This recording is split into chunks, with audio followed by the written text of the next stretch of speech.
Morning, everybody. Well, I'm doing a little repositioning of the Caravan. Going to fly up to Duluth again, and the Navy Leapfrogs are going to do a couple of tandems before we get started for the morning. And I thought I'd take this time to go over the latest skydiving plane crash. Yes, another one, another Caravan. This is getting really old. Now first of all, it seems like there's a lot of skydiving planes going down lately, and there are. And this is really unusual. I mean, a lot of people think skydiving planes are real dangerous and all the pilots are a bunch of cowboys, and we are.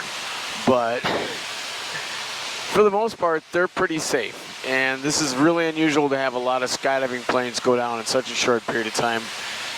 But, you know, hey, the odds catch up with you every once in a while. I mean, we fly these planes a lot.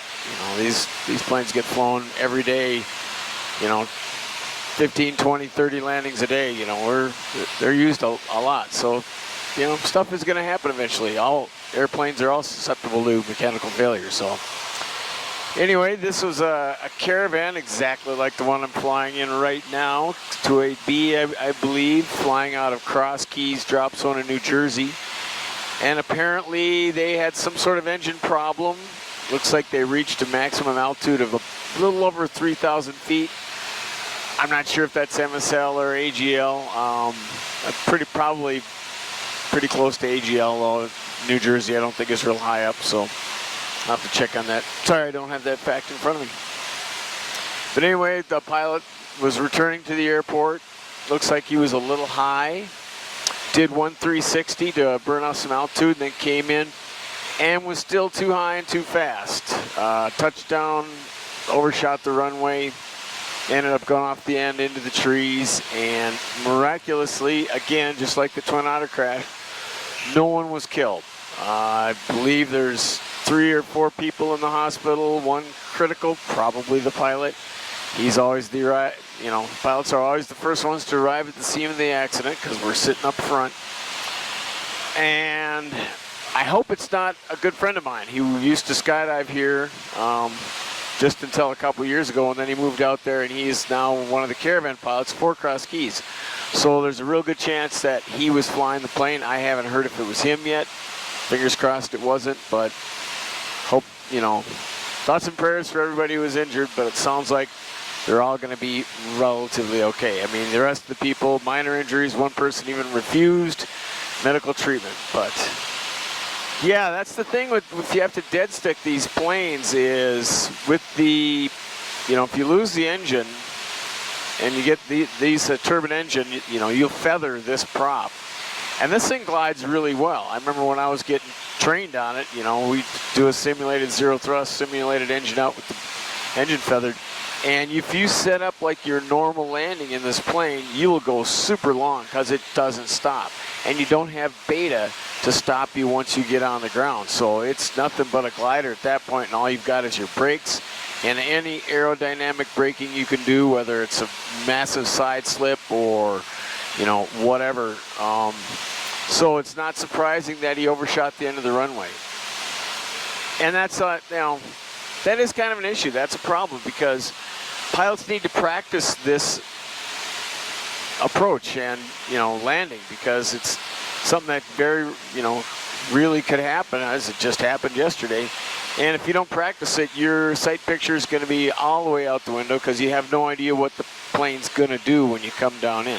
Like I put a video together last year, I believe, about how I dead stick the 182 and pretty much all planes. And I like taking the high key position, 1,000 feet or so over the end of the runway in the direction you want to land, and then a 360 descending, turn on into the runway.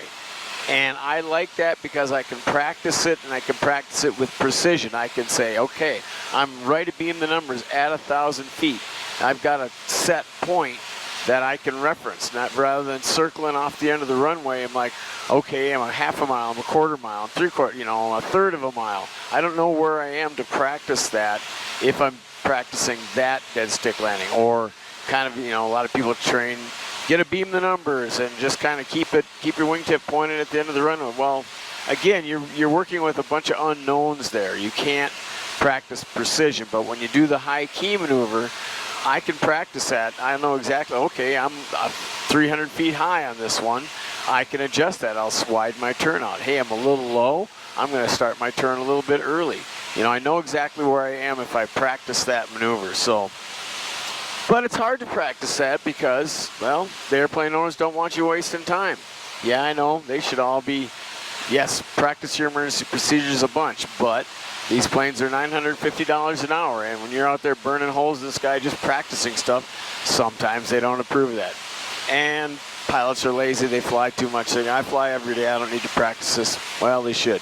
And I know I need to do that again, and actually, I'm probably going to do that later this week. I haven't done it in a while, and I'm as guilty as anybody. So, yeah, that's all I got on that one. You know, thank God everybody's okay. It could have been way worse. Just unbelievable that we've got another Caravan down. And the insurance on these things is already through the roof, but it's going to go through the roof more. Guys, we got to stop crashing these planes. It's getting ridiculous, and we're not going to be able to insure them anymore. And these are really expensive airplanes. You know, $2.5 million airplane stuffed into the trees. The insurance company's not going to be happy. It's just going to make things more difficult for all the aircraft owners in the industry. So let's try and be safer out there.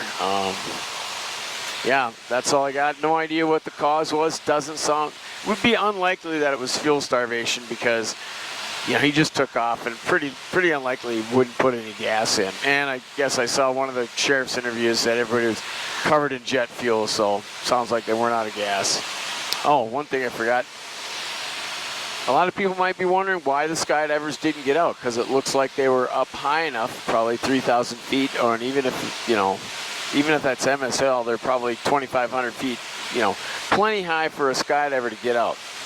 Yeah, unless they're all tandems. You know, they said there's 15 people in the plane. Well, one's the pilot. That puts 14 in the back. That easily can have been a load of 7 tandems. And with a tandem, you don't want to get out at 3,000 feet. That's pretty low. You want to get up about 4,500 feet.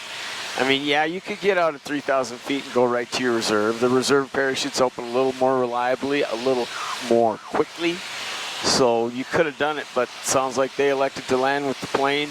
Plus, I believe the area that they're circling around as they're trying to get ready, you know, as they lost the engine, you know, Cross Keys is in New Jersey, and it's a pretty built-up area. I've been there before. It's where I bought my 206 from.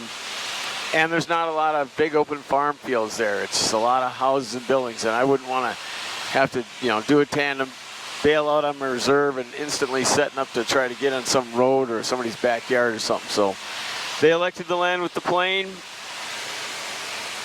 They're all safe-ish, so I guess it was an okay decision, but some of them are probably questioning that. All right.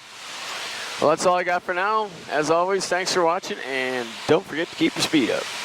Unless you're dead sticking it, then you want to keep your speed right on because you don't want to run over or overrun the end of the runway.